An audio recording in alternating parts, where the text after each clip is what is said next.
الحمد للہ رب العالمین والصلاة والسلام علی سید الانبیاء والمرسلین اما بعد فاعوذ باللہ من الشیطان الرجیم بسم اللہ الرحمن الرحیم۔ سورۃ الفرقان کی تقریباً 74 آیات کی 74 آیات کی تفسیر ہو گئی ہے۔ ماقبل آیات میں اللہ تبارک و تعالی نے اپنے خاص بندوں کے اوصاف، ان کی خوبیاں اور ان کے چند افعال و اعمال کا تذکرہ فرمایا۔ یقینی سی بات ہے کہ اس تذکرہ فرمانے میں کوئی نہ کوئی حکمت پوشیدہ ہے، اور وہ حکمت اللہ ہی بہتر جانتا ہے کہ حقیقی حکمت کیا ہے، لیکن جب غور و تفکر کیا جائے تو ایک آسان سی بات ضرور سامنے آتی ہے کہ جب ہم کسی کے سامنے کسی دوسرے کے اچھے عمل کو بیان کرتے ہیں تو یا تو صرف اس کی تعریف کرنا، اس کی مدح کرنا مقصود ہوتا ہے، کبھی ایسا ہوتا ہے، اور کبھی ایسا ہوتا ہے کہ ہمیں ترغیب دینا مقصود ہوتا ہے۔ ہم سب کو بٹھا کے سمجھا رہے ہوتے ہیں، دیکھو وہ آدمی کتنا اچھا ہے، وہ سخی ہے، وہ یوں کرتا ہے، ایسا کرتا ہے، ایسا کرتا ہے، اور ہمارا قصد و ارادہ یہ ہوتا ہے کہ سامنے والے اس کو سنیں تو ان کے دل میں بھی عمل کا شوق، کسی خوبی کو اپنانے کا شوق اور جذبہ بیدار ہو جائے۔ تو اس میں دونوں چیزیں ہی کار فرما ہیں۔ ایک طرف تو اللہ تبارک و تعالیٰ اپنے مخصوص بندوں کی مدح فرما رہا ہے، ان کی تعریف کرنا مقصود ہے، دوسرا ہمارے لیے ترغیب کا سامان ہے کہ ہم بھی ان کو اختیار کریں۔ جن اعمال کو ذریعہ بنا کر،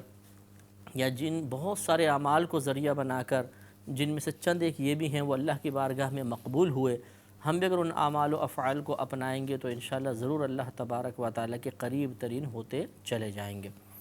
لہٰذا اللہ نے یہ تمام چیزیں بیان فرمائی، جس کا خلاصہ میں ایک دفعہ پھر عرض کر دیتا ہوں۔ مثلا ایک تو اللہ نے ارشاد فرمایا کہ اللہ کے جو خاص بندے ہیں وہ زمین پر اکڑ کر نہیں چلتے ہیں۔ دوسرا، جب جاہل لوگ ان سے خواہ بحث کرنا شروع کر دیں تو وہ بحث نہیں کرتے ہیں بلکہ ان کے پاس سے خاموشی سے اٹھ کر چلے جاتے ہیں۔ تیسرا وصف یہ بیان کیا کہ وہ راتوں کو جاگتے ہیں، اور جاگتے ایسا نہیں کہ باہر روڈ پہ فٹ پاتھ پہ آوارہ گر دوستوں کے ساتھ جا کر بیٹھ جائیں، بلکہ وہ رات میں سجدہ کرتے ہیں، قیام کرتے ہیں، گویا کہ عبادت میں رات کو گزارنے کی کوشش کرتے ہیں، اور وہ دعائیں کرتے ہیں کہ اللہ تعالی ہم سے جہنم کا عذاب دور فرما۔ تو گویا اس میں اشارہ ہے کہ ان کے دل میں جہنم کے عذاب کا خوف ہوتا ہے، اور یہی خوف انہیں اس دعا پر مجبور کر دیتا ہے کہ وہ جہنم سے پناہ طلب کریں۔ اور مزید ان کے وصف یہ بیان فرمایا کہ وہ اللہ کی راہ میں اس انداز سے خرچ کرتے ہیں کہ راہ اعتدال کو اپنے اختیار میں رکھتے ہیں، یا راہ اعتدال کا انتخاب کرتے ہیں۔ نہ بہت زیادہ خرچ کرتے ہیں کہ ہاتھ میں کچھ نہ رہے، نہ ایسا خرچ کرتے ہیں کہ جہاں خرچ کرنا چاہیے وہاں سے بھی روک لیں، بلکہ راہ اعتدال میں وہ خرچ کرتے ہیں۔ مزید وصف بیان فرمایا کہ وہ لوگ اللہ تعالیٰ کے علاوہ کسی اور کی عبادت نہیں کرتے ہیں، کسی کو ناحق قتل نہیں کرتے ہیں، وہ زنا وغیرہ نہیں کرتے ہیں، اور ہم نے اس کی تفسیر میں آپ کو بتایا کہ زنا صرف شرمگاہ کا ہی نہیں ہوتا بلکہ آنکھوں کا، کانوں کا، زبان کا، جن سے یہ گناہ ہوتے ہیں، یعنی ان سے جو گناہ ہوتے ہیں انہیں ان کا زنا قرار دیا گیا ہے حدیث کریمہ میں۔ تو گویا کہ اللہ کے مخصوص بندے ان تمام کاموں سے بچتے ہیں۔ تو یہ اللہ نے ارشاد فرمایا ان کے تمام، پھر آگے بیچ میں کچھ باتیں کر کے پھر مزید اوصاف بیان فرمائے کہ یہ وہ لوگ ہوتے ہیں جو جھوٹی گواہی بھی نہیں دیتے ہیں، اور جب کسی بیہودہ مجلس کے پاس سے یا ایسے لوگوں کے پاس سے گزرتے ہیں کہ جو کسی غلط کام میں مشغول ہیں تو وہاں ٹھہر کر تماشائی نہیں بن جاتے، تماش بین بن کے ان کی حوصلہ افزائی کا سامان نہیں کرتے ہیں، بلکہ وہاں سے فوراً گزرتے چلے جاتے ہیں۔ اسی طرح جب اللہ تعالیٰ کی آیات ان کے سامنے بیان کی جاتی ہیں تو ایسا نہیں کہ بے پرواہی کے ساتھ سنیں یا توجہ نہ کریں، بلکہ بہت غور سے سنتے ہیں، اور سننے کے بعد ان کی روشنی میں حق کو دیکھتے ہیں اور نصیحت وغیرہ قبول کرتے ہیں۔ اور ان کا یہ بھی وصف بیان کیا کہ اگر وہ دنیاوی نعمت کے بارے میں دعا کرتے ہیں تو اس میں بھی اخروی فائدہ ہی پیش نظر ہوتا ہے، اور جس کام کا اپنے آپ کو مستحق سمجھتے ہیں پھر اس کے لیے دعا بھی کر دیا کرتے ہیں۔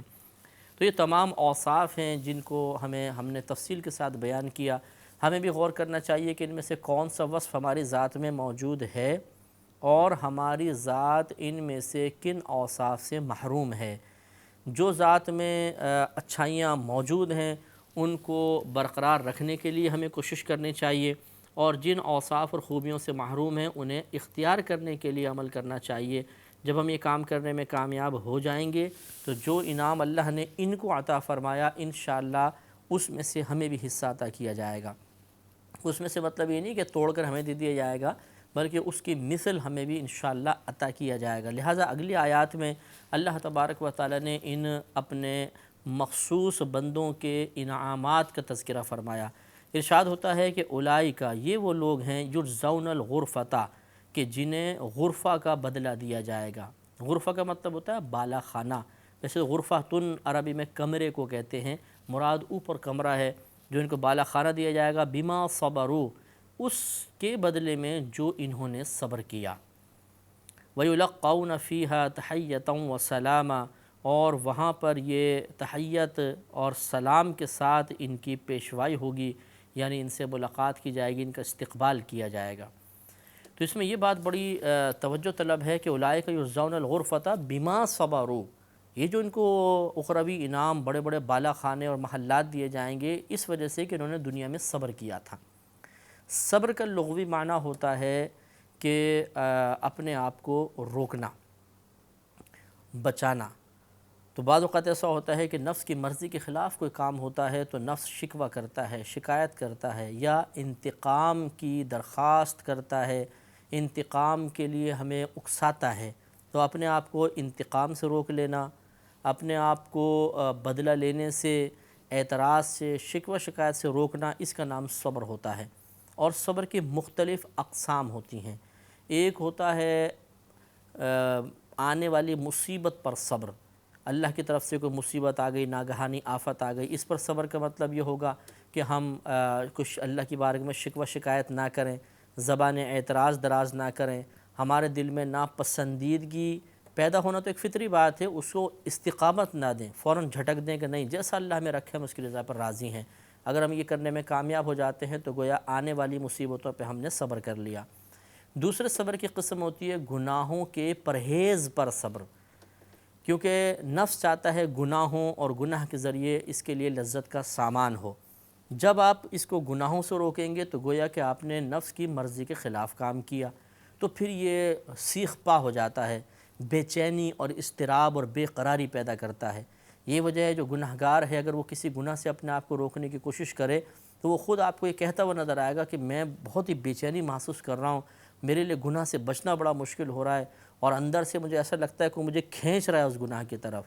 تو یہ اصل میں وہ نفس ہے جس کو ہم نے گناہ کر کر کے لذتوں کا اتنا عادی بنا دیا ہوتا ہے کہ اب جب ہم اس لذت سے اس کو روکنے کی کوشش کرتے ہیں تو یہ اپنی پوری قوت کو صرف کر دیتا ہے، جس کو ہم بے قراری، بے چینی، اضطراب، بے سکونی یا ٹینشن کا نام دیتے ہیں۔ اصل میں یہ نفس کر رہا ہوتا ہے۔ تو گناہوں سے پرہیز جب ہم کرنا شروع کرتے ہیں تو گویا کہ ہم نے نفس کی مرضی کے خلاف کام کیا،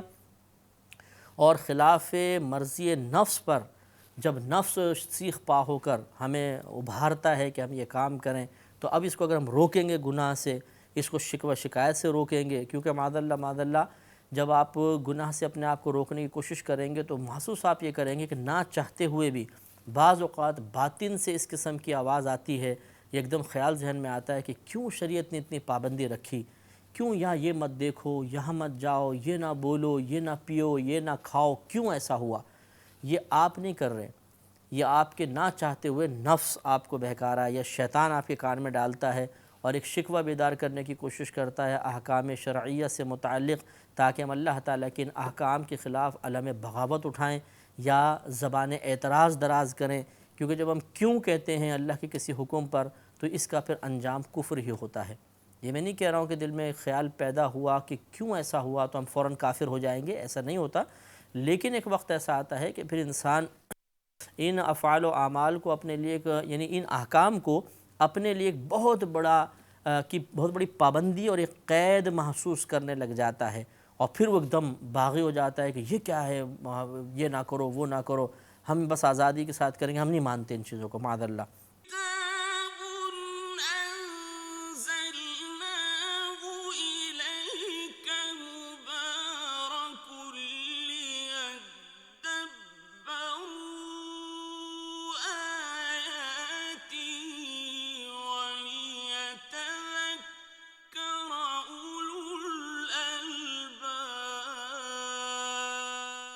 تو یہ وہی ایک جو پمپ کیا جا رہا تھا ہمیں اندر سے، نفس و شیطان ہمیں بہکا رہا تھا، اس کا لاوا ابل کے باہر آتا ہے، اور گویا کہ ہم گناہوں سے پرہیز پر صبر نہ کر سکے، اور یہ اس طرح پھر بعض اوقات کفر سرزد ہو جاتا ہے۔ لہٰذا گناہوں سے پرہیز پر صبر یہ بہت مشکل ہے، اور اس کا ثواب بہت زیادہ ہے۔ تیسرا جو قسم ہوتی ہے تیسری جو قسم ہے صبر کی، وہ ہے عبادات پر صبر۔ عبادات پر صبر کا مطلب ہے کہ نفس جو ہے یہ کبھی بھی عبادت کو پسند نہیں کرتا، چاہے وہ جسمانی ہو، چاہے مالی ہو، چاہے جسم اور مال کا مجموعہ ہو۔ جسمانی جیسے نماز اور روزہ، مالی جیسے زکوٰۃ خرچ کرنا، قربانی، اور چاہے ان دونوں کا مجموعہ ہو جیسے حج اور عمرہ۔ تو نفس نہیں چاہتا یہ کام کرنا۔ آپ بدنی عبادت کرنے لگیں گے، آپ کو نماز سے روکے گا۔ آپ روزہ رکھنے کی کوشش کریں گے تو نفس پہ قہر ہوتا ہے، آپ کو روزے سے روکے گا۔ آپ پیسہ خرچ کرنا چاہیں گے تو یہ کہے گا نہیں تم تنگ دست ہو جاؤ گے، اتنا پیسہ زکوٰۃ میں نکال رہے ہو، روک کر رکھو، نہیں دو، ہو سکتا ہے کل تم تنگ دست ہو جاؤ۔ تو نفس اس مالی عبادت کو بھی پسند نہیں کرتا۔ اور پھر حج یا عمرہ جو ہے اس میں روکتا ہے، 1 لاکھ، پتہ نہیں آج کل تو شاید 1 لاکھ اور پتہ نہیں 83-80 ہزار حج میں لگ رہے ہیں، تو اب اتنا زیادہ پیسہ بظاہر، تو اس سے نفس روکنے کی کوشش کرتا ہے اور ڈراتا ہے کہ اتنے پیسہ خرچ کرو گے، اگر 2-3 آدمی جائیں گے گھر کے تو اتنا زیادہ پیسہ لگ جائے گا۔ یا اگر پھر آپ مانتے ہی نہیں ہیں کہ نہیں ہمیں تو جانا ہے، آپ جانے لگتے ہیں، تو پھر یہی نفس و شیطان نیت میں بگاڑ پیدا کرتے ہیں کہ چلو چلتے ہیں، اچھا لوگ حاجی کہیں گے، پورے خاندان میں واہ واہ ہو جائے گی، بڑی عزت بنے گی، لوگ ہار ڈالیں گے، پھر ہمارے خاندان میں ہماری ویلیو بڑھ جائے گی، تو پھر اخلاص کم کرنے کی کوشش کرتے ہیں۔ غرض یہ کہ عبادات پر بھی صبر ہوتا ہے، کیونکہ عبادت کا ارتکاب بھی نفس کی مرضی کے خلاف ایک کام ہے۔ اس پر بھی پھر نفس بعض اوقات شکوے کرتا ہے، یار یہ نماز کیوں اللہ نے فرض کر دی؟ آپ ساری رات بڑی نائٹ آپ نے لگائی، تھکے ہارے لیٹے، تو تھوڑی دیر بعد یہ اذان فجر ہو گئی۔ اب مؤذن کہہ رہے ہیں حی علی الصلاۃ، حی علی الفلاح، آؤ نماز کی طرف، آؤ بھلائی کی طرف، الصلاۃ خیر من النوم، نماز نیند سے بہتر ہے۔ تو اس وقت انسان کا اٹھنا بڑا مشکل ہوتا ہے، تو پھر یہ نفس کہتا ہے کہ یار معاذ اللہ ہمارے اس حالت کے اوپر یہ کامیاب وار کرتا ہے، حالت کو بنیاد بنا کر، اور ہم کہتے ہیں کہ اللہ نے کیوں یہ فجر کی نماز ہم پہ لازم کر دی؟ اگر تھوڑا لیٹ ہوتا تو کیا تھا، 9-10 بجے رکھ دیتا نماز، آرام سے اٹھ کے پڑھ لیتے۔ اب اس ٹائم جب نیند کا غلبہ ہے، تھکن سے چور چور ہیں، اٹھ کے اللہ کی بارگاہ میں حاضر ہوں، تو یہی جو مطلب شکوہ، شکایت، مزاحمت، اس کو آپ روکیں گے اور روک کے اپنے آپ کو اٹھا کر نہ مصلی تک پہنچا دیں گے، مسجد تک پہنچا دیں گے، تو گویا کہ عبادت پہ صبر کیا۔ تو اسی طرح مختلف عبادات کے ارتکاب پر نفس شکوے کرتا ہے، شکایتیں کرتا ہے، زبان اعتراض دراز کرتا ہے۔ حکیم باری تعالی اللہ تعالیٰ جو سب سے بڑا حکمت رکھنے والا ہے، اس کی حکمتوں کو معمولی کر کے پیش کرتا ہے، تاکہ ہم یہ کہیں گے اس میں کیا فائدہ ہوا، اس کو کیوں ایسے لازم کر دیا۔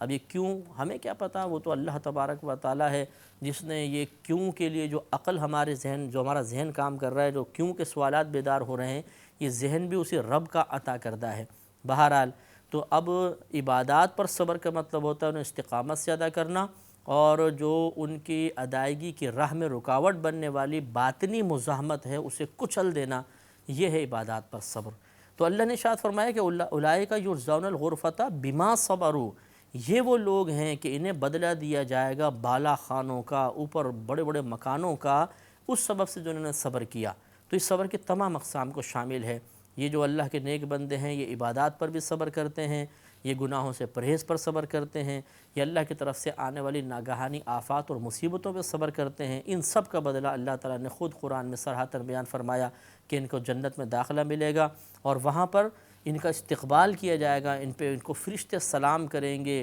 ان کو خوش آمدید کہا جائے گا، اور ان کو استقبال کر کے جنت میں لے جایا جائے گا۔ تو اس وقت پھر ہمیں اندازہ ہوگا کہ آج جو ہم نے صبر کیا تھا، یقیناً اس کی تکلیف بہت زیادہ ہے۔ آج گناہ سے بچنا بہت مشکل ہے،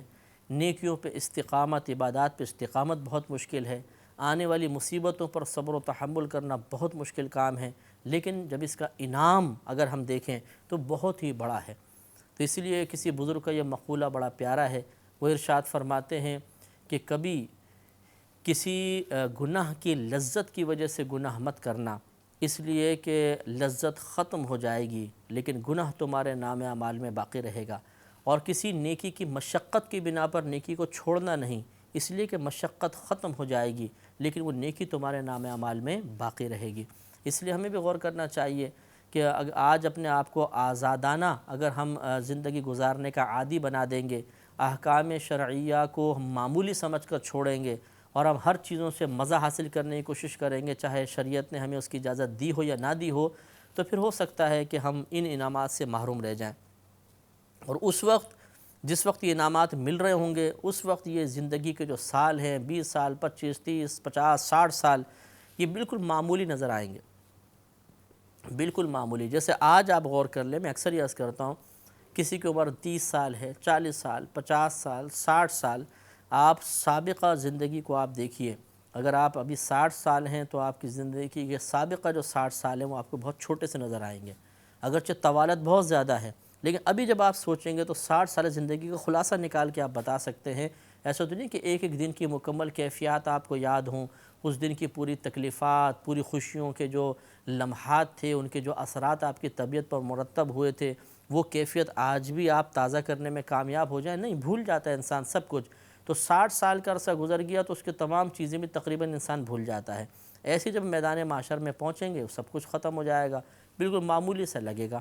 تو جو اور حقیقتاً ہے بھی معمولی سا، کیونکہ آخرت تو ہمیشہ کی ہے، اس کے مقابلے میں زندگی بہت تھوڑی سی ہے۔ تو اس لیے آج اگر ہم صبر کر لیں گے، آج عبادات پر استقامت حاصل کر لیں، آج گناہوں سے پرہیز پر صبر حاصل کر لیں، آج آنے والی ناگہانی آفات پر صبر حاصل کر لیں گے تو کل انشاءاللہ راحت ہی راحت ہے۔ اور آج اگر ہم نے وقتی مزوں کو دیکھ کر اور بڑے بڑے انعامات کو فراموش کر دیا تو یہ بہت ہی بڑی نادانی کی بات ہے۔ بالکل اس کو یوں سمجھ لیجئے کہ جیسے ایک سونے کی ڈلی ہو جس پہ کچھ مٹی پڑی ہو، وہ رکھ دی جائے ایک پلڑے میں، اور دوسرے میں ایک شیشہ ہو جو خوب چمکا کر آپ رکھ دیا جائے، جو وہ لائٹیں مار رہا ہو، چمک رہا ہو، مثلا ایک ڈیکوریشن پیس ہے، بہت زبردست خوبصورت ہے، اور آپ سے کہا جائے ان میں سے جو آپ اختیار کرنا چاہیں کر لیں، تو آپ یہ مٹی آلودہ سونا ہی پسند کریں گے، یہ چمکتا ہوا شیشہ نہیں۔ تو بلا تمثیل یہ سمجھ لیں کہ جو گناہ ہیں، عبادات سے راہ فرار کے ذریعے جو مزہ حاصل ہم کر رہے ہیں یا وقتی سکون حاصل کر رہے ہیں، اپنے آپ کو راحت دے رہے ہیں، یہ چمکتے ہوئے شیشے کی طرح ہے، اور آخرت یہ سونے کی ڈلی کی طرح ہے۔ سمجھدار آدمی کے لیے اشارہ کافی ہوتا ہے۔ وآخر دعوانا ان الحمد للہ رب العالمین۔